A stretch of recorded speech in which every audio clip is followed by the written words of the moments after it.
Bonjour et bienvenue. Vous écoutez une nouvelle fois nos discussions critiques avec les étudiants de Rennes 2 réalisées dans le cadre d'un atelier mené par moi-même Antonin au cinéma Arvor avec des étudiants en L3 cinéma.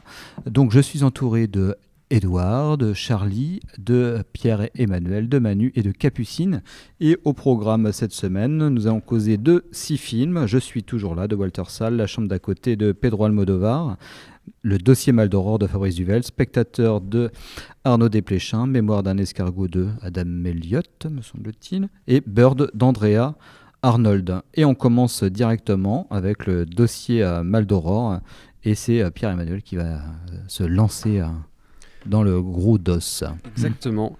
Le dossier Maldoror, c'est un thriller, un film policier, qui est fait par Fabrice Duwels et ça s'intéresse à une affaire qui s'est passée en Belgique en 95. C'est un fait divers très très connu au point que, même en France, c'est une info que les gens connaissent. Ça traite donc une disparition de fillettes et ça parle donc de la recherche autour de ce réseau-là d'enlèvement. Personnellement, j'ai pas été convaincu par ce film. Déjà, la durée, on a un film de 2h35. Donc moi, je l'ai trouvé un peu long. Et c'est un film qui est structuré avec un début où on va s'intéresser principalement au personnage du policier qui en fait mène tout le film avec sa recherche. Il va vraiment s'intéresser personnellement au-delà du professionnel au film.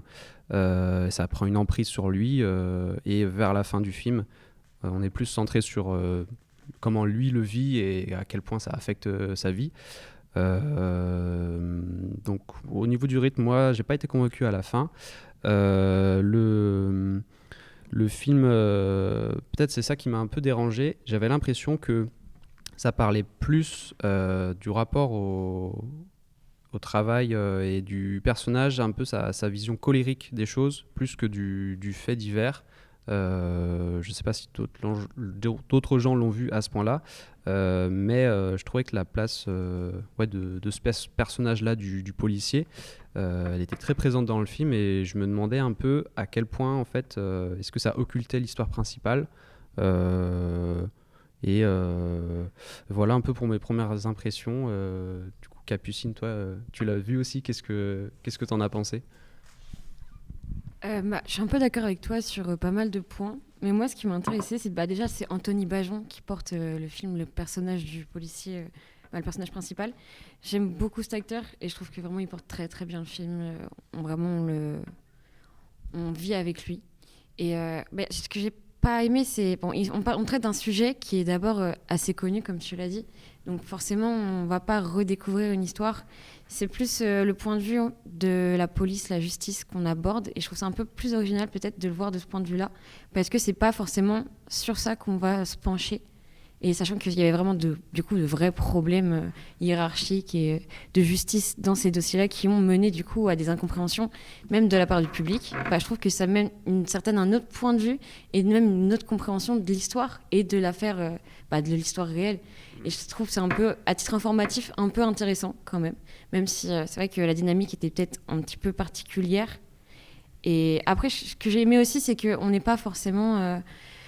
on suit une histoire, c'est assez simple quand même, et puis on suit vraiment le personnage dans sa vision des choses et comment il a vécu potentiellement du coup cette histoire et ce fait réel et qui ça a touché réellement. Et j'ai bien aimé aussi un point de vue où on s'intéresse aussi au regard des autres, du public, et même dans un contexte assez familial, ce qu'ils ont pensé de cette histoire quand ils l'ont vécu. Il y a des petits points intéressants quand même. Oui, je suis aussi assez d'accord sur l'angle détourné. C'est vrai que si on raconte juste l'histoire comme un thriller classique, ça peut être assez limité. En fait, c'est tellement été fait qu'il faut bien avoir un point de vue autre. Peut-être le début, on a presque une approche, je ne sais pas si tu l'as vu comme ça, presque documentaire. Dans le cadre, il y a un long début d'histoire où on montre un peu le contexte avec le autour du personnage, avec sa famille, Lui, il a une femme, enfin du coup, au début c'est juste sa copine, il se marie, et on voit, je sais pas si c'est qu'elle est, je crois que c'est sicilienne, donc on a un peu le contexte de la famille, la rencontre culturelle, et c'est en soi, ça n'a pas de rapport avec l'histoire, enfin, on aurait pu l'enlever.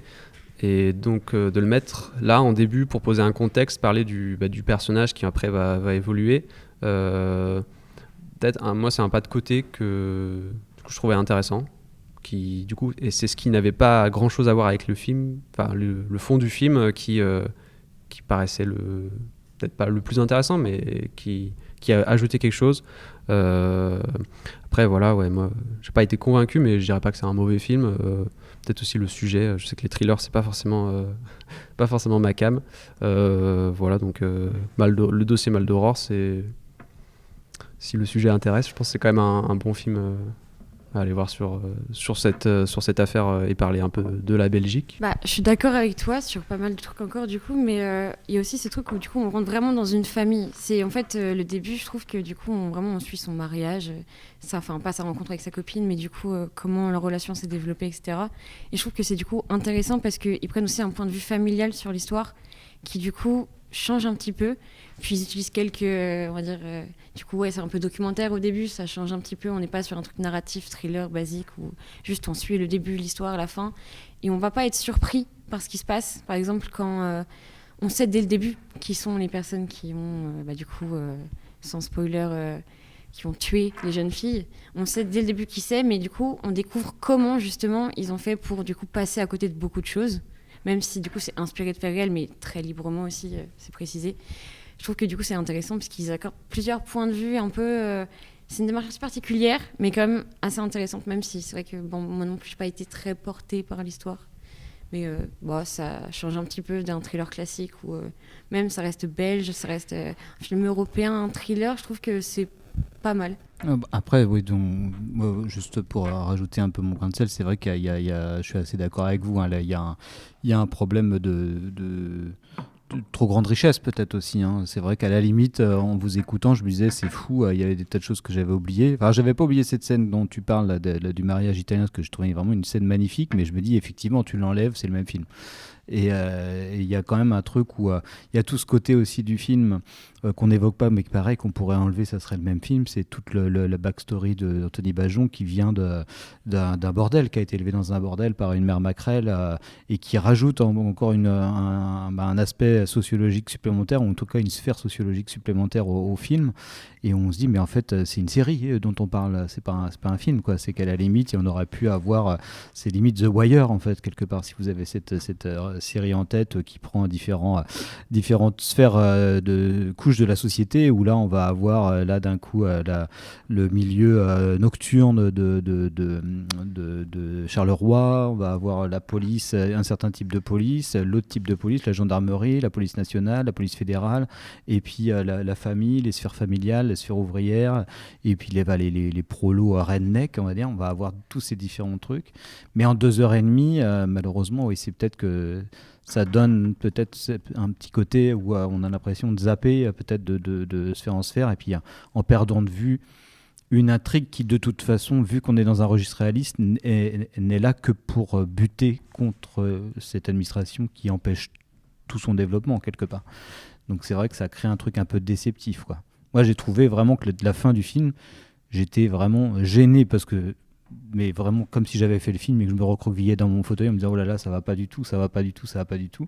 Ça marche pas, ce côté, ce flic qui s'enferme dans l'obsession, qui est malheureux, enfin qui est un cliché du cinéma de thriller, hein. C'est French Connection, il y a ça, mais les clichés ça peut être très très bien, quoi. C'est un archétype, une situation archétypale, mais là vu que ça se rajoute aux 10 000 films que tu as vus en plus de ça, c'est un nouveau film et ça paraît pas du tout convaincant, quoi. Enfin, c'est un peu dommage, parce que vu que les films, c'est un peu sur leur dernière impression, les dernières scènes qui nous laissent la dernière impression et qui va nous accompagner, là ça fait un peu c'est un peu navrant. Je suis d'accord, mais du coup, pour rebondir, c'est vrai que c'est peut-être un peu trop riche, du coup. Et ils apportent des points de vue très intéressants, mais du coup, peut-être qu'ils n'ont pas tous leur place dans l'histoire. Mais je me souviens d'un truc qui est dit justement dans le film, pendant que du coup, Anthony Bajon voit et retourne vers ses origines en quelque sorte, et voit du coup l'une des propriétaires du bordel, je crois, et qui lui dit on n'échappe pas à son sang, en quelque sorte, vu qu'il a un passé assez grand. Je trouve que ça aurait été tellement intéressant d'explorer ces pistes-là du point de vue de l'histoire, de l'appliquer peut-être un peu aussi justement à ce drame, et continuer sur du coup aussi l'aspect de la famille sicilienne de sa femme, qui apporte vraiment, je trouve, qui m'a permis de du coup être un peu touchée par cette histoire qui est pourtant connue, et qui m'a permis de me dire ok, ouais, vraiment redonner un regard c'est quand même très dramatique. Et du coup ce point de vue familial était très intéressant, mais peut-être pas assez exploré et un peu trop du coup éparpillé parmi trop d'informations, quoi.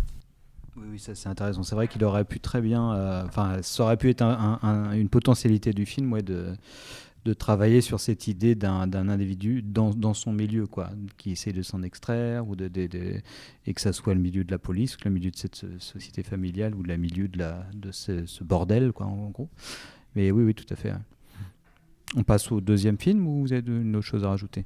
Donc le deuxième film qu'on a mis au programme, c'est La chambre d'à côté de Pedro Almodovar, et c'est encore toi, Capucine, qui t'y colle. On va parler de La chambre d'à côté de Pedro Almodovar, qui est sorti il y a très peu de temps, si je ne me trompe pas, oui.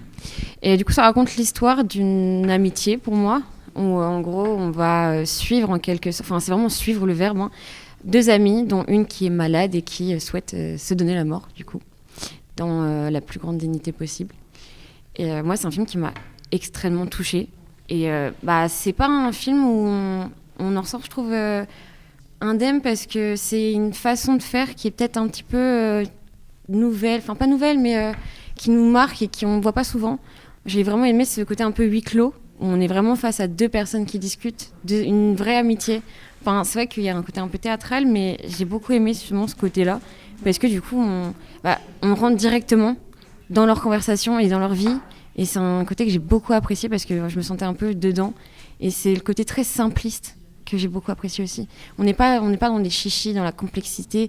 On est vraiment dans la simplicité d'une personne qui souhaite mettre fin à ses jours, et qui justement revit du coup ce qui l'a marqué dans sa vie, et essaie de le partager. Et j'ai beaucoup aimé ce point de vue-là. Du coup, de mon point de vue, j'ai pas forcément été touchée. Alors, je dis pas que c'est un mauvais film, il est même très bien réalisé et les acteurs sont vraiment très très bons. Mais j'ai pas été touchée parce que pour moi, c'est pas un film qui est là justement pour être tire-larme et parler du fait qu'une personne va mourir, mais plus poser des questions morales sur la mort en soi. Parce que, en fait, déjà, il s'est posé dès le début, c'est que l'amitié, en fait, il y a du coup la personne qui va décéder, qui est jouée par Tilda Swinton, et son amie, qui est jouée par Julianne Moore, qui, elle, le dit dès le début, qui est écrivaine, qui a peur de la mort, en fait. Qui le dit, elle a écrit un livre pour ça, elle est terrifiée par l'idée de la mort et de tout ce qui en découle. Et du coup, c'est vraiment deux points de vue opposés. Une qui voit ça comme un apaisement après des traitements qui ne fonctionnent pas, et une qui en est terrifiée. Donc justement, c'était plus, je trouve, un film qui questionne et qui voit au niveau de la morale et ce que nous, on peut s'en penser, et nous poser nous-mêmes des questions. Mais j'ai pas été tant touché que ça, aussi parce c'est pas qu'il part un peu dans tous les sens, mais il évoque beaucoup de sujets. Et pas beaucoup. Je sais qu'il y a un moment où il y a l'ex-mari, ou j'avoue que j'ai un peu de mal, l'ex des deux justement, que Julianne Moore va aller voir, et il parle à un moment d'une discussion sur l'avenir des jeunes enfants. Est-ce que c'est moral de faire des enfants sur une planète qui est en train de se détruire? Alors c'est une question super intéressante, mais du coup, pourquoi la mettre à ce moment-là du film? Je vois qu'il a voulu parler de la mort, de la vie, de la terre, et il posait plein de questions sociétales, mais du coup, il y a plein de moments, oui, où on se demande où ça va. Il y a aussi tous les flashbacks qui sont joués beaucoup plus théâtralement, encore plus que le film qui est déjà assez théâtral, je trouve, qui sont très clichés, et en même temps que j'ai bien aimé parce que c'était des relations très matures, et tout le film c'est ça, c'est des relations qui communiquent vraiment bien, et qui sont claires les unes aux autres, qui écoutent l'autre. Je sais que par exemple il y a du coup l'ex-mari de Tilda Swinton qui revient du Vietnam traumatisé et qui lui dit je peux pas continuer la relation, j'ai besoin de vivre, et elle est en mode ok, pas de souci, fais ta vie. ou même du coup les 2 actrices tout le long qui sont en mode ok, je respecte tes limites et il n'y a aucun souci sur ça, je ferai attention, quoi que ce soit. Et ce point de vue-là cette façon de faire est très intéressante parce que moi j'avoue que j'ai du mal avec les quiproquos qui traînent en longueur et qui tiennent un film. Donc c'est intéressant, mais du coup c'est aussi peut-être un défaut parce que du coup on est en mode ok, ça va se passer comme ça. Si elle communique comme ça, en fait il n'y a aucune raison que ça se passe mal et ça va se passer comme ça du début à la fin. Donc en fait on est tenu par les dialogues qui sont intéressants, mais pas accroché au personnage tant que ça. Quand il y a un décès, quand le décès arrive, parce qu'on sait qu'il va arriver, on est en mode ok, et en plus il y a un moment où on pense qu'elle est morte parce que le truc c'est que quand elle ferme la porte, c'est elle annonce à son ami qu'elle est décédée. Et il y a un faux bond avec un claquement de porte à cause du vent qui est très déceptif, je trouve, où on est en mode ah ok bon. Et du coup qui fait que la mort après on est en mode oui c'est bon, elle meurt quoi, stop, va mourir, c'est terrible à dire mais bon on attend ça quoi parce que c'est la fin. Donc j'avoue que personnellement je sais pas quoi en penser réellement, j'ai pas d'avis très négatif ni d'avis très positif parce que c'est presque une bonne réalisation. J'ai pas vu de film de Pedro Almodovar autre, donc je peux pas trop les comparer non plus. Mais je suis un peu mitigé, sans avoir passé un bon moment, un mauvais moment, il est très très bien. En vrai, je suis d'accord avec toi, mais justement, moi, ce qui m'a plu, c'est ce côté très simple, où du coup, comme tu as dit, on n'est pas dans la complexité, dans des histoires banales, où elle revoit une personne qu'elles ont toutes les deux fréquentée, qui pourrait poser problème, ou de mensonges, etc. Non, c'est juste très simple, et pour moi, c'est pas du tout un film plus sur la mort, mais plutôt sur la vie, où justement... dès le début, ce qui m'a fait plonger dedans, c'est qu'on a l'impression en fait, d'être aussi une de leurs amies, qui est mise au courant de sa maladie en même temps. Et du coup, on va la voir et on lui parle comme si c'était juste une amie. Et je trouve du coup, ça donne un côté très intimiste qui est très rassurant parce que d'un côté, on n'est pas là pour justement faire... Pour moi, c'était pas pour faire pleurer les spectateurs. Regardez, elle est décédée. C'est plus justement pour montrer une période de vie ou une façon de mourir qui est peut-être pas anodine et qui est pourtant présentée tellement clairement, simplement. Et moi, ce qui m'a du coup perturbée aussi, c'est que j'ai pas pleuré forcément, mais j'étais touchée par ce qui se passait. Et ça m'a plus du coup peut-être percutée qu'elle ne se soit pas des sanglots parce que elle est décédée. C'est très simple et limpide et c'est un truc que j'ai beaucoup aimé. D'ailleurs, pour moi, c'est vraiment on plonge dans sa vie. Et elle nous présente ce qu'elle a vécu et comment elle s'est construite, avec quoi. Et en partie, c'est les décors qui m'ont beaucoup plu et les couleurs qui sont présentes dans le film. C'est vraiment très... pour moi, c'est un truc qui m'a aussi beaucoup impacté. Parce que du coup, on a l'impression que c'est vraiment toutes les couleurs de sa vie, en quelque sorte, en fait, qu'elle montre dans ce film. Et qui, du coup, est un peu illustrée par, du coup, les décors, ses vêtements, toujours très bien habillés. Et c'était aussi le rapport à l'art, qui est très intéressant parce que chaque peinture, chaque livre qui est présenté ou qui est amené est en quelque sorte décrit et a une certaine relation avec ces 2 femmes.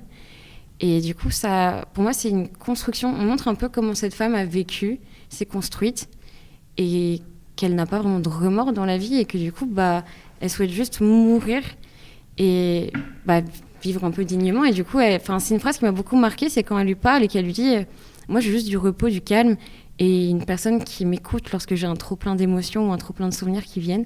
Et c'est vraiment cette phrase pour moi qui illustre ce film. Et ça fait un peu du bien de voir quelque chose de simple au cinéma pour une fois, où on ne se pose pas vraiment de questions. Non, est-ce que si elle est au courant, ils vont s'engueuler et tout. Non, là, c'est vraiment, on est là, on regarde et on est un peu spectateur d'une vie qui, pour moi, est pas si lointaine de nous, en fait. Et du coup, ça fait du bien, un peu, je trouve. Je suis totalement d'accord sur le côté spectateur et le côté qu'on se sent bien en regardant le film. Étrangement, du coup, on se sent apaisé et regarder juste un moment de vie de quelqu'un. Je suis totalement d'accord par rapport à ça. Mais j'ai quand même un petit truc alors c'est peut-être moi qui suis passé à côté, mais j'ai pas réussi à vraiment rentrer dedans et vraiment m'accrocher à l'histoire et vouloir en voir plus et vouloir être plus... je voulais que ça se termine à un moment. Le film est pas long, mais je voulais que ça se termine, je voulais que ça avance et que ça continue. Et peut-être, un peu l'impression de voir un épisode de série où 2 personnages discutent, plus que vraiment un film poignant qui accroche avec des hauts, des bas, un premier, un deuxième, un troisième acte. Plus un extrait de série d'un épisode de 2 personnages qui parlent et qui qui ont des discussions très très intéressantes là-dessus. Même les flashbacks sont en soi très bien réalisés, mais ouais, c'est plein d'éléments en fait qui auraient pu être développés aussi. Je sais qu'à un moment, il y a un prof de sport qui apparaît sur une scène et on est en mode ok, bah voilà, au revoir, on le verra plus jamais. Mais ouais, plein d'éléments qui auraient été plus développés en mini-série ou en... Je sais pas, c'est peut-être le format film, moi, qui m'a pas plu, ou je sais pas, j'ai pas réussi à rentrer dedans, ou... Je sais que je suis d'accord sur le fait qu'on voit un extrait de vie, mais peut-être aussi sur un trop court terme, ou sur le fait que l'amitié elle soit renouvelle, qu'elle datait et qu'elle revient à nouveau, qui m'a un peu peut-être détaché parce qu'on est en mode ok, oui, elle revoit une amie, mais elle accepte beaucoup facilement ces trucs. Après, elle est très gentille, elle est vraiment accrochée à elle, mais je sais que j'aime bien les extraits de vie généralement, et là, je sais pas, c'était peut-être trop court ou trop. Ouais, niveau temporel, c'était quand même assez spécial, c'était assez rapide. On était en mode ok, il y a quelques semaines qui se passent, c'est quand même très rapide. Du coup, je sais pas, il y a pas vraiment. J'ai pas réussi à m'accrocher tant que ça au personnage et j'ai pas réussi à rentrer dedans malheureusement, même si je reconnais que c'est un bon film en soi. Et c'est vrai que en y repensant, il y a un truc qui m'a peut-être un petit peu plus déroutée, où j'étais en mode bon, c'est peut-être pas forcément un truc qui du coup reste dans la simplicité. C'était son rapport avec sa fille déjà, qui est du coup qu'on voit que à la fin, mais c'est un peu comme du coup une sorte, pas de renaissance, mais pour moi c'est la même actrice normalement qui la joue. Et un truc qui m'a perturbée, c'est que en gros elle est très bien renouvelée, on voit qu'elle est quand même assez jeune, mais il y a ses mains qui n'ont pas l'air maquillées, et on a un plan sur ses mains justement, et après un plan sur les mains d'Ingrid qui est en train d'écrire une partie un peu d'histoire de son amie. Et je trouve que c'est un peu perturbant parce que du coup c'est vraiment bon, regardez, c'est elle, mais c'est pas elle, mais c'est sa fille. Et je pense qu'il y aurait un truc qui c'est intéressant dans un certain sens, parce que du coup c'est ses mains en fait à elle, c'est vraiment, mais du coup c'est un peu perturbant parce que tout le reste est totalement lissé, sa peau, etc. Mais ça reste bizarre parce que c'est un truc qui m'a un petit peu sorti, je trouve, et la fin aurait pu se terminer peut-être un peu plus clairement, simplement, même si c'est quand même très joli, où elle finit par retrouver aussi en quelque sorte son amie.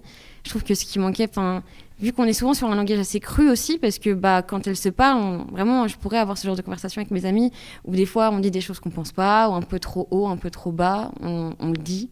Et je trouve que ça m'a un peu touché aussi, du coup, ce côté un peu simpliste et réaliste, en quelque sorte, des discussions qu'elles ont entre elles, quoi. Bah du coup, ouais, c'était un choix, je pense, de choisir la même actrice. Je sais pas si j'aurais fait le même choix, parce qu'en fait, moi, personnellement, ça m'a un peu sorti de l'histoire en mode attends, c'est pas si c'est la même actrice, on met quelques secondes quand même moi j'ai mis quelques secondes à me rendre compte, mais ouais, c'est la même actrice. Et du coup en même temps c'est un peu perturbant parce que je vois pas d'autres choix qu'il aurait pu faire, parce qu'en fait la fille, on en parle tout le début du film, c'est quand même un grand sujet, et du coup c'était vrai qu'on l'attendait quand même à la fin, parce que c'est un personnage important qui est hors du champ du film, quoi. Donc on l'attend et elle arrive, et moi ça m'a un peu sorti du film, et en même temps il y a le truc de ah oui, c'est vrai qu'elle avait dit au début qu'elle ressemblait à Deux Gouttes d'eau. Bah oui, effectivement, c'est la même actrice. Mais je sais pas, du coup j'ai été peut-être un peu moins touché que ça soit la même actrice.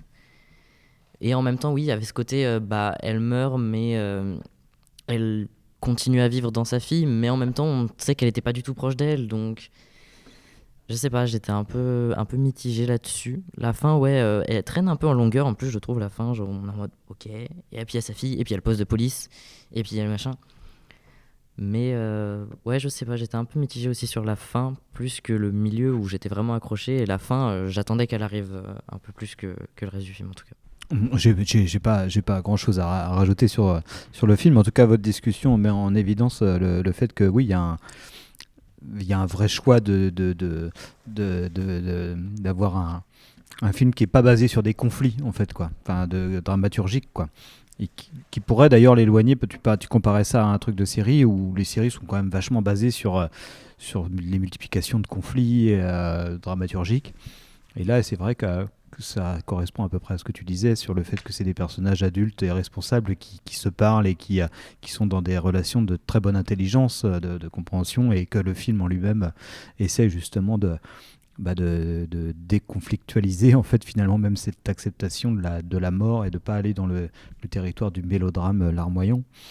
Et c'est vrai que ça lui donne un intérêt certain, je trouve, à ce film. Et je pense qu'on n'a pas réussi à démêler ce truc, même moi, j'arrive pas. C'est sur ce côté très presque artificiel du recours à la même actrice pour incarner sa fille, mais qui forcément a un écho avec tout ce discours qui sous-tend le film sur la représentation artistique. Elle est reportrice de guerre, photographe, elle est autrice. On va avoir des références au cinéma, à la peinture.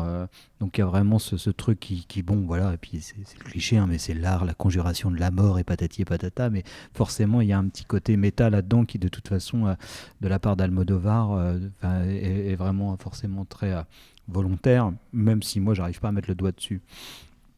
Merci. On passe au prochain film. On était sur quoi ? On était sur Je suis toujours là de Walter Sells. Et c'est toi, Edouard. Alors, je suis toujours là, donc on est sur un film historique sur la dictature dans le Brésil, au Brésil dans les années 70, et où en gros on suit une famille où le père qui est un militant politique, se fait enlever et tuer. Et on suit du coup le travail de tout le travail de la mère pour faire reconnaître ce crime, avec en même temps sa vie de famille qui empiète, etc. Et j'avoue que sur ce film-là, je suis assez mitigé, car on peut tout et rien en dire, vu que, comment dire, d'un point de vue informatif, le film réussit très bien, dans le sens où on arrive un peu à quand même bien cerner tous les enjeux d'un tel état totalitaire.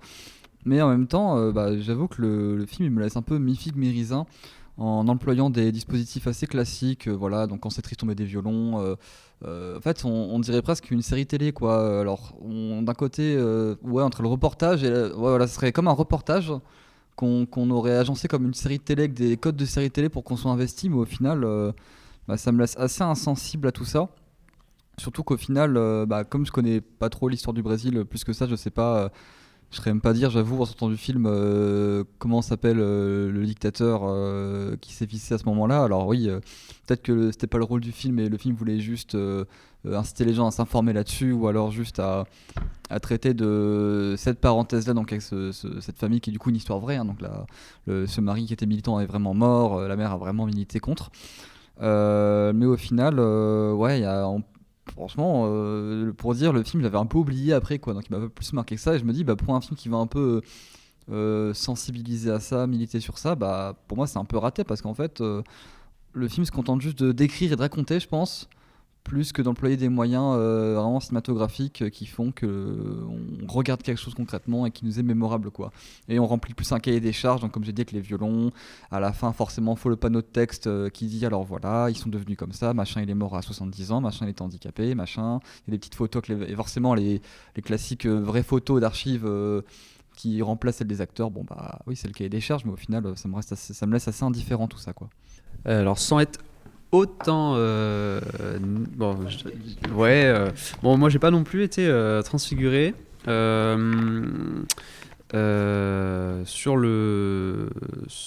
c'est plus la mise en scène. Je suis assez d'accord, ça c'est pas particulièrement inventif. Dans les petites choses qui moi m'ont un peu sorti du film, je pourrais noter typiquement la séquence, tout le début du film, je trouve il marche bien, parce que on a quand même l'engagement de se dire ok, qu'est-ce qui va se passer, est-ce que le personnage, qu'est-ce qui va lui arriver, et puis après on a un peu la deuxième partie où du coup on sait ce qui se passe, et on a après tant d'années plus tard, puis je crois il y a 2 fois ou 3 fois ça, tant d'années plus tard, avec un peu des blocs de voilà, à chaque fois on remet de la poudre blanche sur les acteurs pour qu'ils aient l'air un peu plus vieux, que je pense qu'il est un peu auxiliaire. Enfin, on aurait pu l'enlever. Je me suis même demandé si le film allait s'arrêter avant ça, et un peu à quoi bon, qu'est-ce que ça ajoute au film d'avoir la personne, comme tu disais, voilà, il se passe ça. Est-ce que c'est juste, il y avait besoin pour raconter l'histoire, un peu comme si il y avait une complexité à laisser l'affaire, comme s'il fallait faire durer un peu jusqu'au présent ce qui s'était passé, plutôt que être focus sur l'histoire qui s'est vraiment passée. Donc voilà, ça c'est un peu un point moi, que je trouvais pas très réussi. Dans les choses qui m'ont plus plu, il y avait un rapport au corps que je trouvais intéressant sur la question de la famille, parce que je pense que le film parle pas mal de la famille quand même. C'est le bloc les filles, le fils et la mère face à la situation, du coup sans le père, et la manière dont ils arrivaient à réagir à cette situation-là. Je trouvais que le rapport au corps dans la mise en scène était assez pertinent. Enfin, il y avait des choses intéressantes sur la manière dont ils venaient céder mentalement et physiquement. Voilà, il y a des petites choses que je trouvais intéressantes. Et puis, de manière un peu plus visible, le style pellicule, ou en tout cas émulation, un peu couleur d'été, moi, je l'ai trouvé assez plaisant. Voilà, sans que ça apporte quelque chose de très symbolique. Sur ce côté-là, je trouvais que c'était assez agréable à regarder quand même. Bon, désolé, moi le film m'a vraiment pas marqué, du coup je vais avoir je vais être moins nuancé, mais justement comme tu disais par rapport à la fin de l'histoire, c'est vrai qu'on a par exemple cette scène où du coup la mère est complètement âgée, ne dit plus un mot, et au début je trouvais ça intéressant, je me disais ah tiens c'est marrant, il y a un peu un côté, bon bah voilà, elle a entre guillemets passé sa vie à lutter, mais au final il y a un peu ce côté de il y a un peu sacrifié sa vie, je trouvais ça intéressant. Puis en fait, on se rend assez vite compte que c'est pas du tout ce que veut dire le film, et on se retrouve plus sur une scène de ah regarde, 70 ans plus tard, c'est bon, ton mari est reconnu comme vraiment un criminel de guerre. Donc en fait, il y a un peu donc, ce qui est bizarre parce qu'en plus déjà avant quand même pardon, c'est pas... oui, du coup il me semble qu'il n'en est pas un. Parce que du coup c'est ce que disait la dictature quoi, c'est que non c'est pas un criminel de guerre, c'est qu'il a été voilà, et du coup oui il dit ah bah c'est bon j'ai gagné, sauf que même avant on reconnaît plus ou moins qu'elle a gagné vu qu'elle reçoit l'acte de décès de son mari. Donc au final ce rapport au temps sert plus de faire une sorte de conclusion, l'air de dire en fait c'est un peu une esbroufe de scénario quoi, c'est l'air de dire bon bah en fait on croit qu'elle a perdu mais non elle a gagné. Et ça se retrouve sur plein de moments comme ça où pareil au début du film ils ont un chien, et j'ai l'impression que ce chien donc plus tard il meurt. Et en y repensant, j'ai l'impression qu'ils ont mis ce chien pour le tuer, quoi, parce que vraiment, en plus, ça arrive comme une cerise sur le gâteau, quoi. J'ai plus trop la scène en tête, mais il meurt, mais ça mène rien, quoi. Vraiment, genre, c'est bon, bah, on va faire pleurer les gosses, hop, on va buter le chien, quoi. C'est ok. Ou pareil, des scènes, je sais pas, c'est comme des patterns qu'on voit sur plein de films, un truc bête, mais deux personnages se disputent, donc là, en l'occurrence la mère et la fille, le ton monte et la mère gifle la fille. Et du coup, ce qui met un terme directement à la conversation. Et j'ai l'impression d'avoir vu ça dans 400 films différents, quoi, ce genre de truc.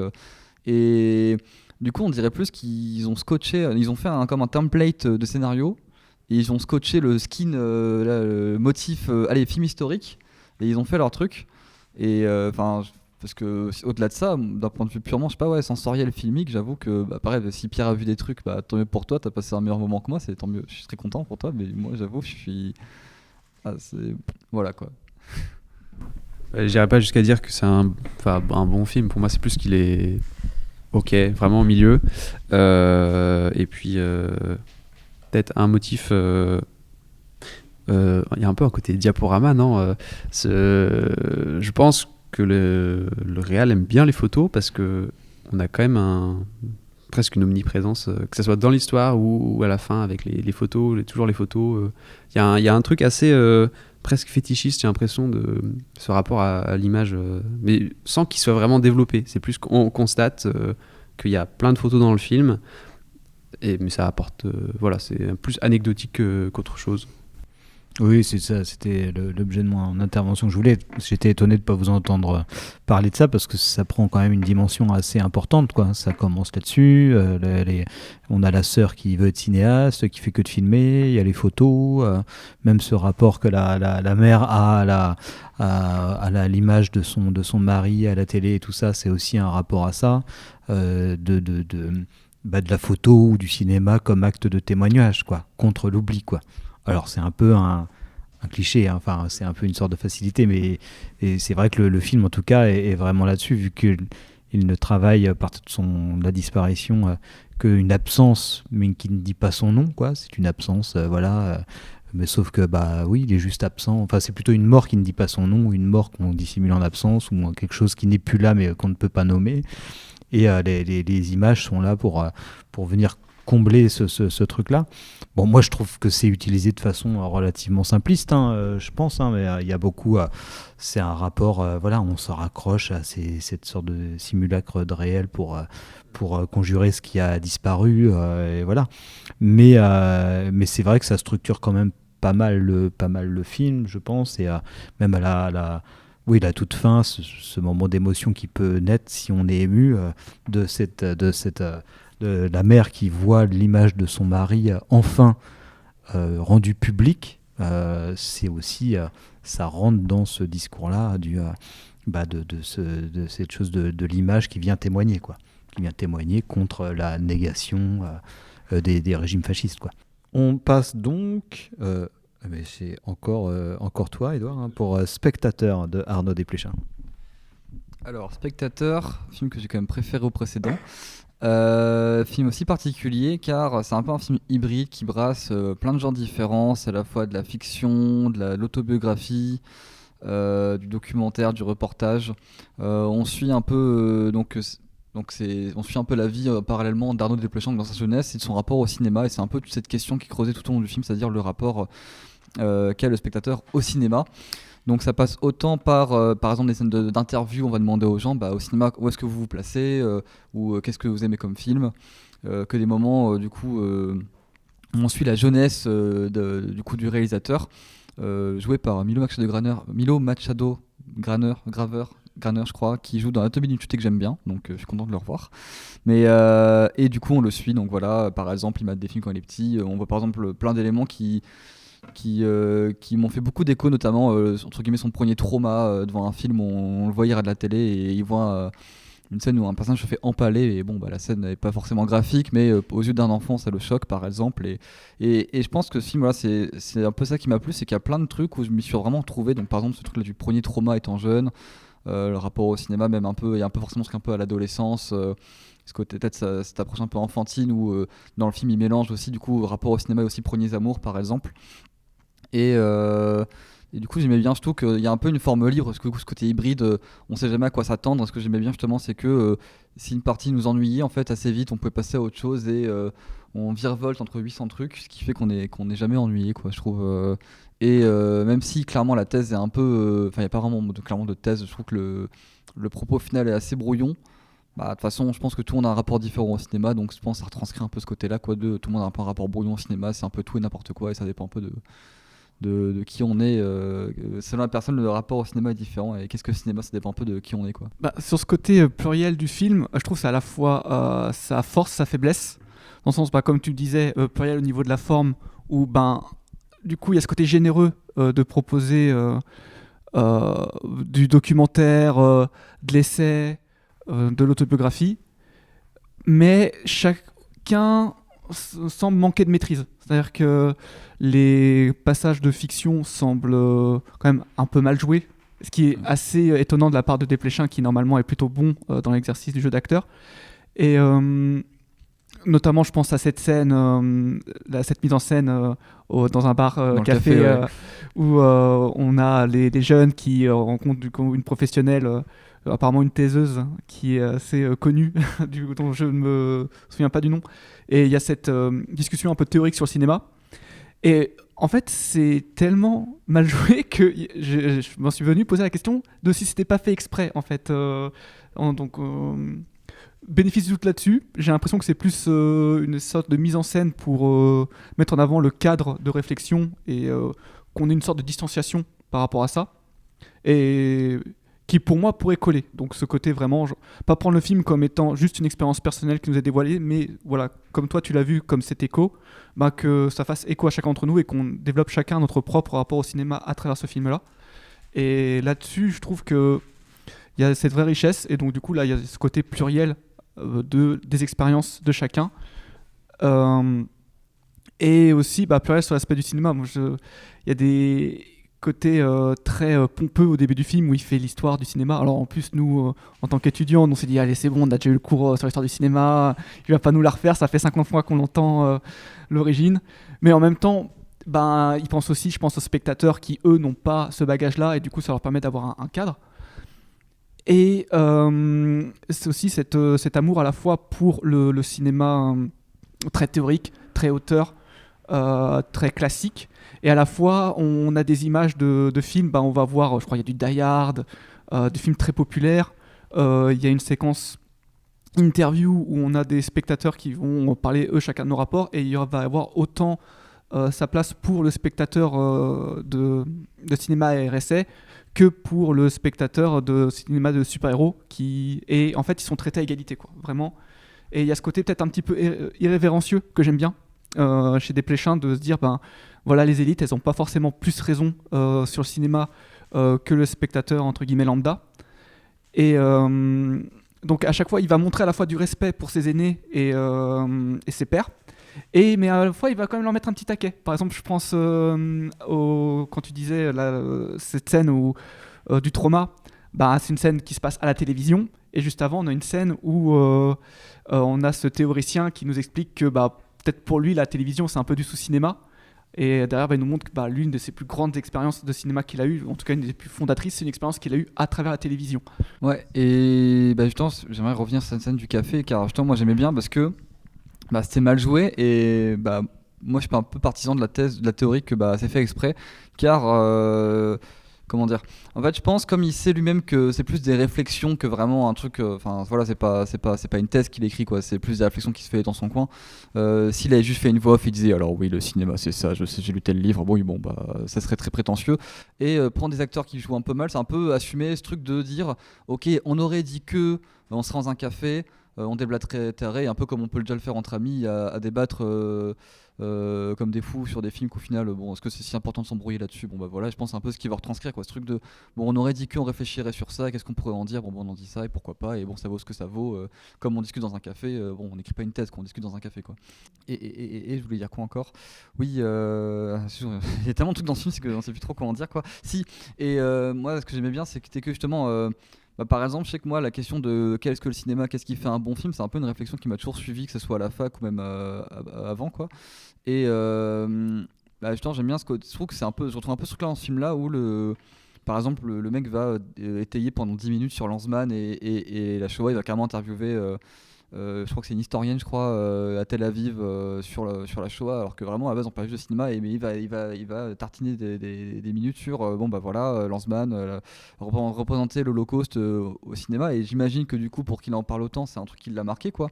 Et je pense que même pour nous tous, il y a forcément eu un moment, un film déclic, un truc, une obsession, même pareil, à un moment il déblatère sur la nouvelle vague à la fin sur Truffaut, où il fait encore une sorte de mise en scène. On aurait dit qu'un personnage aurait revu les 400 coups, et en l'ayant revu de lui-même au cinéma, il aurait été comme transcendé en le voyant, là où en l'ayant vu en course, ça l'aurait saoulé, quoi.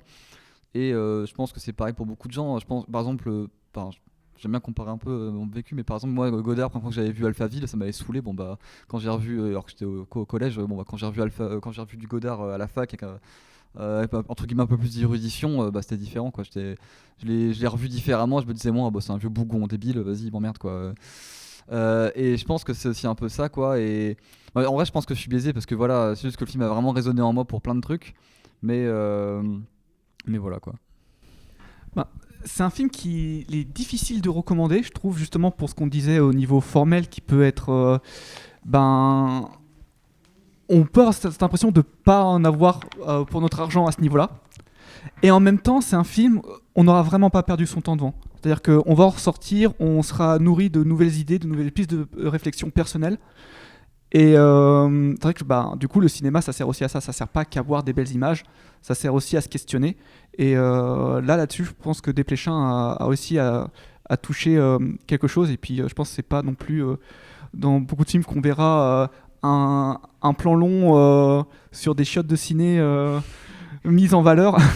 Donc voilà, ce côté montrer le cinéma dans toute sa beauté, sous tous ses aspects. Voilà, c'est un film pour les amoureux de cinéma, et en même temps pour tout type d'amoureux de cinéma, et qui nous incite à chérir notre propre cinéphilie et pas se calquer sur les autres, pas se laisser influencer, suivre sa propre voie. Et je trouve c'est beau, et ça mérite d'être vu pour ça. Ouais, et surtout je pense que ça serait vraiment tenté de faire voir le film à des gens entre guillemets pas cinéphiles, quoi, parce que c'est vrai que des fois même on peut avoir un peu un rapport fétichiste, quoi, au film, quoi, ou au cinéma, en disant c'est vrai qu'on peut avoir l'air aigri de dire ah non mais le cinéma c'est forcément qu'en salle, parce que voilà, surtout à une époque où le streaming est dominé, et je pense que bah voilà, à l'époque on disait à la télévision c'est du sous-cinéma, je pense que maintenant le truc à la mode c'est de dire ah non mais Netflix c'est du sous-cinéma quoi, par exemple. Et je pense que ça peut demander de montrer ça à quelqu'un qui est pas cinéphile, dans le sens où voilà, on peut dire bah non mais il y a vraiment un plaisir à la matière filmique, à l'image, et pareil quand on voit, il y a une scène comme ça au début qui me fait vachement penser à ça, où c'est deux personnages qui sont au musée, et en gros le gars explique, il monte des tableaux, il explique ah bah voilà, dans ces tableaux là il y a déjà du cinéma, par exemple je sais plus, il dit dans ce tableau là on voit l'ombre des gens qui regardent le peintre faire. Donc il y a un peu déjà un rapport à l'écran, et il y a un peu un truc de dire bah, dans la peinture il y a déjà un peu du cinéma, et c'est vrai que dans la peinture il y a un peu ce truc de rapport à la matière qui est un peu fétichisé entre guillemets quoi, je pense, et un peu ouvrir à ça mais sur le cinéma quoi. Donc je pense que ce film c'est un peu pile ou face quoi, c'est soit on rentre dans le délire, on se dit ah ouais ok ça peut être ça le cinéma, c'est trop bien, soit on se dit oui bon ok c'est un vieux bougon qui m'embête avec cette théorie d'octogénaire, je sais pas que ça va faire, mais en vrai ça a regardé parce que faut tenter le coup, parce que pour moi ça a marché. Après je pense que clairement ça marchera pas pour tout le monde quoi. On passe à l'avant-dernier film qui est Mémoire d'un escargot. Il y a que toi Charlie qui l'a vu. Mémoire d'un escargot, c'est un film d'animation en 3D, en stop motion. C'est pas un film pour enfants, c'est un film qui aborde beaucoup de sujets. Donc j'ai une petite liste. On a la mort, l'abandon, l'harcèlement, le handicap, les addictions, les sectes, la religion, la sexualité, l'homophobie, le deuil, le fétichisme. Beaucoup de sujets. Très dur. Mais avec humour noir, mais beaucoup d'humour. Donc on va vraiment, c'est un film où on rigole, où on pleure, où on est vraiment attaché. J'ai eu un peu peur, enfin je savais pas du tout comment aborder le film, j'ai juste entendu des critiques et j'avais vraiment aucune idée de ce que ça pouvait être. Et on rentre très rapidement dedans. Je sais que j'ai noté une des premières phrases qui m'a marqué, c'est l'enfance, c'est l'ivresse, tout le monde se rappelle de ce que vous avez fait, sauf vous. Et en fait, ça marque vraiment le film, c'est-à-dire que ça parle de sujets très graves, mais en même temps sans... Alors nous, on va pleurer parce que c'est horrible, mais sans... le personnage, en fait, il y a une narration tout le long, donc le personnage principal fait une narration de tout ce qui lui est arrivé un petit peu avant, ce qu'elle est en train de narrer son passé à un escargot. Et du coup, on est vraiment... plongé dans l'histoire et dans sa vie qui a été très difficile, donc des parents décédés, alcooliques, un truc assez terrible quand même. Et ouais, on est vraiment, j'ai du mal à en parler parce qu'en fait on est vraiment, c'est juste touché, c'est pas ah oui là, c'est juste ce moment-là, j'étais vraiment accroché tout le long du film, et il a ses défauts. Je sais qu'en étant allé avec un ami, on a reparlé du film après et la fin du film est un peu rushée, malheureusement, dans le sens où il y a beaucoup de deuil, parce qu'il y a beaucoup de décès. Et il y a un décès notamment où qu'on sait qu'il va arriver parce que c'est l'ouverture du film, mais on n'a pas le temps vraiment de l'enregistrer et de le digérer, qu'il y a un personnage qui revient et on est en mode ah ok d'accord. Mais le film reste quand même du coup une narration chronologique assez touchante sur un personnage qui... Au premier abord, on va pas forcément se reconnaître sur un personnage en pâte à modeler assez caricatural quand même, et qui nous transporte tout le long du film à travers son histoire assez difficile et plein de sujets très beaux et très bien décrits, bien mis en scène, même des sujets qui vont pas être traités oralement premièrement, comme par exemple des problèmes de nourriture ou des TCA par exemple, qu'on va comprendre visuellement avec le personnage qui grossit, qui maigrit ou quoi que ce soit. Donc plein de sous-sujets qui sont traités et qui sont très beaux à voir, et en même temps c'est pas un film qui laisse indifférent, on reste vraiment accroché au personnage tout le long en se disant mais c'est pas possible, ça peut pas être pire, il va pas lui arriver encore autre chose, et si si. Et non c'est vraiment une petite claque du début d'année, un peu déçu sur la fin, oui, qui est très rushé, je trouve, mais après bon, c'est toujours long de faire un film d'animation, donc forcément je me doute que ça a pris même plusieurs années, donc fallait bien conclure l'histoire à un moment. Mais très bonne, en tout cas c'est une recommandation pour moi qui est à aller voir, même si on n'est pas touché par les mélodrames, c'est difficile d'en sortir indemne en tout cas. Voilà, c'était mon avis dessus. Eh bien, merci pour cette reco. On passe au dernier film de notre sélection, et c'est Bird d'Andrea Arnold. Alors, Bird, on peut le résumer très succinctement en c'est la quête de liberté de la jeune Bailey. Et c'est déjà pour moi la force d'Andrea Arnold, c'est que ce synopsis, on pourrait faire le même de deux de ses autres films qui étaient American Honey et Fish Tank. Et encore une fois, Andrea Arnold arrive à prendre un sujet très simple au demeurant et à toujours être dans la nuance, dans la profondeur, vraiment réussir à retranscrire tout ce qu'on peut dire d'une réalité qui est aussi simple et d'un sujet qui paraît aussi simple. Et alors Andrea Arnold, il faut savoir que c'est quand même une des réalisatrices sociales les plus, on va dire, en vogue chez les critiques, parce qu'elle avait quand même eu 3 fois le Grand Prix du jury à Cannes, justement, comme on dit, pour Fish Tank, American Honey et Red Road. Et pour moi, le film est complètement à la hauteur de ce qu'on peut attendre d'elle à ce niveau-là. C'est-à-dire que c'est un film qui, à la fois en termes de mise en scène, réussit à proposer quand même de très belles images. Alors, il y a quand même tous les plans, on va dire, un peu attendus sur le sujet de la liberté. Donc on va avoir les plans sur le ciel, les oiseaux, l'enfermement avec le cadre enfermé, ce genre de choses. Et en même temps, toujours des moments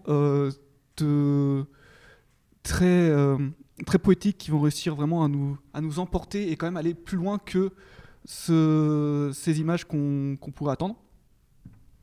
Alors en ce qui concerne le développement, on a très vite cette histoire de quête identitaire qui vient se superposer à cette histoire de liberté, parce que donc du coup on suit cette fille qui, du coup j'ai du mal même là-dessus à mettre un genre sur cette personne, parce que dans cette quête identitaire on s'aperçoit que c'est pas si simple.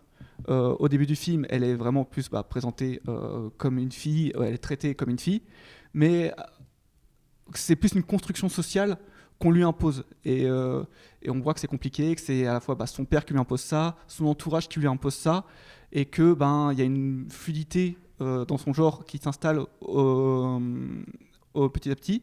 Et c'est en même temps jamais un sujet du film, mais c'est toujours traité quand même avec respect et avec attention surtout. C'est le sens du détail dans ce rapport social. Par exemple, le film se tient toujours chez Andrea Arnold dans un côté prolétaire, voire miséreux, on va dire, parce que c'est quand même une famille qui habite en squat. Mais justement, le film est jamais misérabiliste. C'est-à-dire que on est dans un squat, mais à aucun moment c'est jamais montré comme étant un problème en soi. C'est-à-dire que la famille est dysfonctionnelle, mais comme je veux dire la plupart des familles dans les films, on va dire, mais pas plus que d'habitude. On va dire c'est pas le côté dysfonctionnel, il vient plus d'un manque de communication entre les personnages que vraiment un milieu social pauvre qui au contraire est plus montré comme un accès à la vie en communauté, au partage, et le manque de liberté que va avoir notre personnage principal, ça va plus être le contexte global que vraiment les ressources matérielles. Alors le film est quand même pas naïf, hein, il montre quand même ce manque de ressources matérielles comme étant problématique, plus à travers le personnage de la mère qui elle est vraiment dans une situation catastrophique avec les sœurs de Bailey qui se retrouvent à dormir, sœurs et frères de Bailey qui se retrouvent à dormir à 3 dans le même lit, et donc ça montre un petit peu ces deux facettes là. Donc encore une fois on a de la nuance là-dessus, et ce qui est très agréable aussi à voir avec le cinéma d'Andrea Arnold, c'est le peu de jugement qu'elle apporte sur ce personnage. C'est-à-dire qu'à chaque fois que ces personnages vont avoir des actes qui vont être discutables, ça va jamais être montré comme étant quelque chose de fondamentalement mal, mais plus une conséquence du milieu social. Et il y a toujours un petit peu ce truc, oui, mais vous auriez fait comment aussi autrement à sa place, quoi. Je suis totalement d'accord sur le point de vue de la réalisatrice. Il y a juste le beau-père qui est absolument détestable et qu'on veut voir disparaître au plus vite. Sinon, ouais, j'ai été vraiment transporté par le film et son côté qu'on voit pas arriver tout de suite dès le début. Donc au début, je me suis dit que ça serait un film donc, sur la pauvreté, la vie en ruralité et le fait de vivre en squat ou quoi. Mais en vrai, oui, c'est presque pas c'est pas un sujet en fait, c'est vraiment les personnages vivent là et c'est ok, et ils sont ok avec ça, il y a aucun souci. Enfin, c'est juste, ouais, c'est vraiment le côté onirique, poétique, moi qui m'a beaucoup plus transporté. Le personnage, j'ai pas noté le nom, mais de l'acteur qui joue Bird est absolument incroyable. Et on est vraiment transporté par en fait cet ange gardien qui aide ce personnage à se sentir peut-être écouté, parce que c'est ça aussi, il y a un gros problème de communication entre la famille en général. Et ouais, ils se sentent écoutés, soutenus, et c'est très très beau à voir cette quête de liberté, cette quête identitaire de cet enfant qui m'a personnellement beaucoup touché, et j'ai été extrêmement étonné et sur le traitement, parce que c'est pas forcément un film où on va se dire déjà il y a tout un côté règne animal un peu, enfin moi surtout sur le personnage à un moment qui du coup est vraiment un oiseau qui prend la peau d'un oiseau, ça m'a beaucoup rappelé le règne animal. Et c'est pas du tout un film où par exemple on se dit ouais, on va commencer à voir un film dans une banlieue, je sais pas si c'est en Angleterre, je crois, une banlieue de l'Angleterre, et un côté onirique, poétique. Et justement je trouvais ça super intéressant de montrer ça et de cette manière là, et c'était super bien abordé. La réalisation est très très belle, les oiseaux, le côté liberté et regard vers l'avant, la recherche du personnage qui est tout le temps en train de regarder à droite à gauche les oiseaux et l'extérieur pour se libérer, parce que même si c'est un squat où elle peut sortir et aller comme elle veut, parce que il y a plein de gens qui vivent là, on sent qu'elle est obligée de rester pour sa famille, par ce qu'elle tient, et elle est en quête de liberté par rapport à ça. Et ouais, j'ai trouvé le film très très touchant et très très bien réalisé. Et les acteurs jouent très très bien. J'étais très étonné de voir Barry Keoghan jouer le père. Je m'y attendais pas du tout. Alors, sur le côté animal, là-dessus, c'est un film du coup que je peux vraiment conseiller aux gens qui ne connaissent pas le cinéma d'André Arnold, parce que c'est une métaphore qui quand même revient très très souvent dans son cinéma. Donc, comme je disais, il y avait Fish Tank, donc aquarium en français, donc pareil. Donc là, c'est la métaphore du poisson. Son premier court-métrage s'appelait Wasp, donc du coup le côté guêpe. Elle a fait un documentaire qui s'appelle Co, qui du coup est sur la question de la maltraitance animale. Même à un moment dans American Honey, il y a un petit passage sur les abattoirs quand même qui fait son effet, et alors qu'il est très très subtil, mine de rien. Mais du coup il y a toujours cette question de à la fois la métaphore animale et aussi l'animal traité en tant que tel. Et il y a plusieurs moments du coup dans le film où ça vient nous frapper. Et sur ce côté-là, à la fois Bird, ça fait du coup référence au personnage, mais en même temps en tant que cadre de réflexion de manière globale. C'est-à-dire que ça peut autant s'appliquer au personnage de Bailey que à ce personnage du coup d'Ange Gardien. Et là-dessus, moi, ce que j'ai trouvé intéressant, c'est ce côté projection du film. Donc, parce que André Arnold aussi, c'est une cinéaste qui aime beaucoup filmer des écrans, filmer des projections, filmer le fait filmique. Et donc, plusieurs moments, on va avoir des plans sur du coup des projecteurs, des écrans. Même à un moment, il y a des images du coup, comme si elles avaient été prises directement d'un téléphone. Et donc on voit qu'elle vit, elle, ce personnage de Bailey, à travers un idéal qui peut-être ne s'applique pas fatalement à elle, parce que comme tu disais, elle est toujours attachée à sa famille. Et de ce côté, il y a ce personnage de Bird qui lui est complètement libre. Et du coup, pour moi, il est là ce côté oiseau de Bird, c'est ce côté, il n'a pas d'attache, donc du coup il est complètement libre, il peut aller d'un endroit à l'autre, mais elle, comme elle est attachée à sa famille, même si elle rêverait d'être entre guillemets un oiseau, elle peut pas. Et justement à la fin, donc il y a ce fameux renard qui vient, et du coup là, elle se rend compte peut-être que elle, entre guillemets, son animal totem, ce serait plutôt le renard qui serait plus en accord. Donc pour moi, c'est ça le sujet du film, c'est pas tant tendre vers un idéal construit, mais plus être un peu plus les pieds sur terre et peut-être essayer de faire un petit peu avec notre environnement, ce qui nous construit, et être en accord avec qui on est. Donc qui là peut rejoindre du coup tout ce côté de la quête identitaire. Et pour moi, vraiment le passage qui vraiment montre que le film prend cette décision-là, c'est le passage à la mer, où elle plonge dans l'eau et elle voit un poisson dans l'eau. Et elle dit donc quelque chose qui est sous ses pieds, donc plutôt que quelque chose qui est en l'air. Elle est trop contente de voir ce poisson. Et dans ce moment, il y a ce côté, donc ce fameux plan Renaissance qu'on avait déjà dans American Honey, qui pourrait peut-être devenir un de ses plans signature, et qui à la fois est un point un peu cliché, mais qui du coup, là dans ce film est complètement justifié. Et c'est toujours ça qui est agréable avec des films comme Bird, c'est que c'est des films qui paraissent très simples et en fait on peut toujours gratter plus. Je pense sur cette métaphore de l'enfermement, je pense qu'on pourrait pareil faire une émission entière là-dessus. À la fois par le cadre quand même qui est réduit, on n'est pas sur un format classique de cinéma. Pareil, du coup elle se retrouve, elle est en Angleterre, c'est quand même une île, donc elle est enfermée déjà par son pays, elle est enfermée par sa famille, je veux dire le côté féminin dans lequel on l'enferme, c'est son père qui la force à s'habiller d'une certaine manière. Même à un moment il y a cette phrase quand même assez violente qui est t'es comme ta mère. Quand même, je pense que quelque chose qui est quand même assez marquant, je pense pour tout enfant. Et du coup, à la base, elle se développe en opposition plus qu'autre chose. C'est-à-dire qu'elle est vraiment en figure contestataire. Alors on voit tout le monde chier tout le temps. En même temps, dans le film d'André Arnold, c'est rare qu'il se passe 5 minutes sans que quelqu'un chier quelqu'un d'autre. Mais là, il y a vraiment ce côté, on est dans un environnement punk qui vit toujours à l'encontre d'une société, à l'encontre de quelque chose. Et à la fin, on se retrouve dans ce milieu où il se retrouve dans un mariage, donc comme une construction sociale assez établie, à danser sur Cotton Eye Joe. Donc, c'est-à-dire qu'on est vraiment dans quelque chose... Là, le punk, il n'existe plus. Là, ils se sont tous dit, ça y est, bon, on accepte quand même de vivre un petit peu tous en société, d'accepter un petit peu les codes de la société. Et voilà, pour moi, ce film est intéressant justement dans ce côté... des fois, il faut mettre un petit peu de l'eau dans son vin.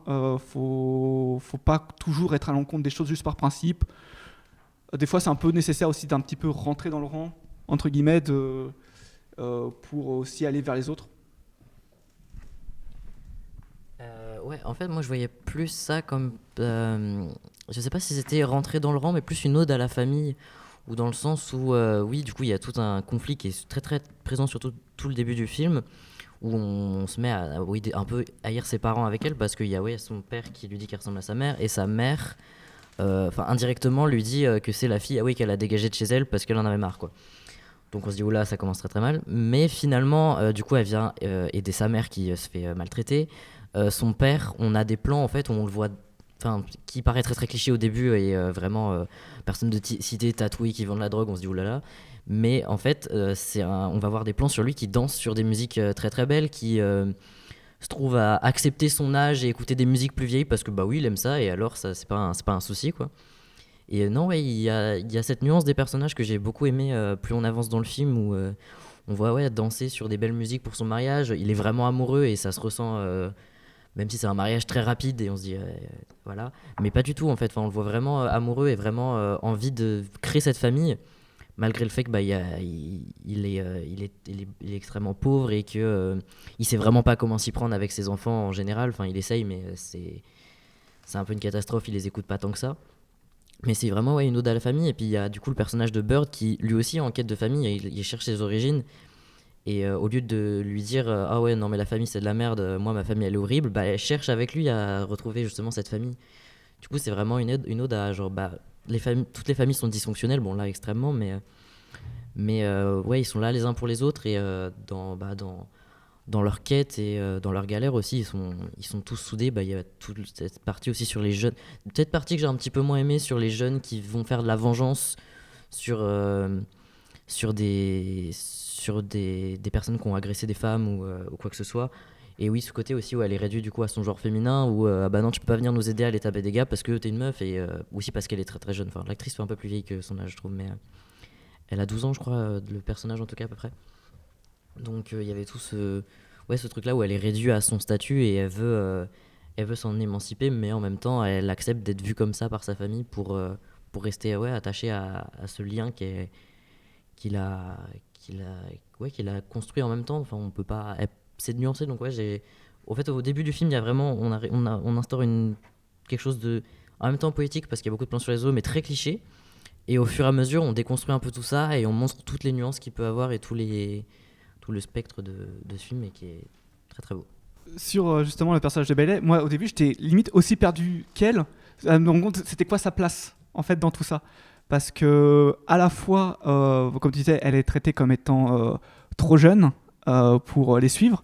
Et en même temps, elle est déjà presque traitée comme étant une adulte. Et à la fin du film, on apprend que le père a eu son premier enfant à 14 ans. Elle est 12, donc en fait, elle est quasiment à l'âge adulte pour cet environnement-là. Et en même temps, dans le film, il y a à la fois le côté passage à l'âge adulte par du coup les menstruations, le côté qu'on lui impose toujours, on la compare toujours à des figures féminines adultes. Et c'est-à-dire qu'il y a cette contradiction entre ce moment où elle essaie de se trouver et ce moment où à la fois elle est rappelée à on va dire sa condition de personne étant née femme, qu'on lui rappelle tout le temps, donc soit par la nature, par les menstruations, soit par la construction sociale que son père lui impose, que par le groupe lui impose. Alors autant pour le fait qu'on ne veut pas la suivre, peut-être aussi c'est une façon aussi de la protéger, parce que c'est quand même son frère qui est dans le gang et qu'il n'a pas envie qu'elle ait envie de suivre l'exemple. D'ailleurs, ça c'est un truc, moi j'avais mis du temps à comprendre que c'était son frère dans le film. Alors c'est peut-être moi, mais...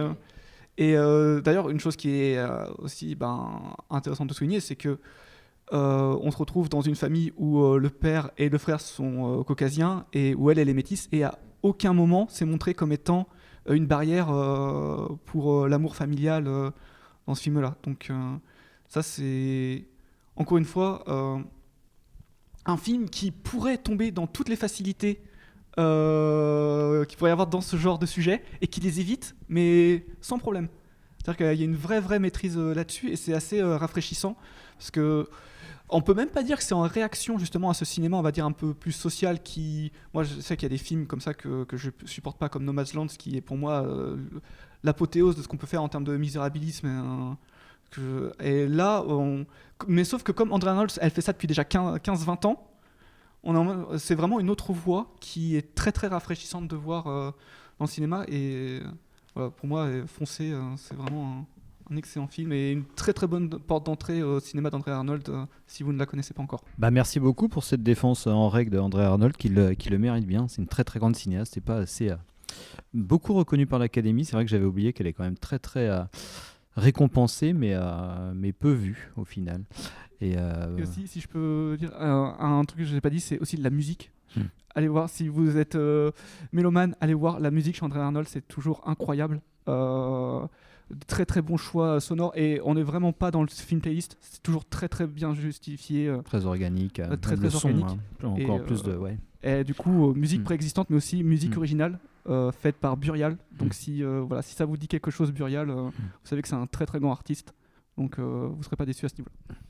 Eh bien, merci à toutes et à tous pour cette discussion. Et puis, on se retrouve très vite avec des nouveaux films. Merci.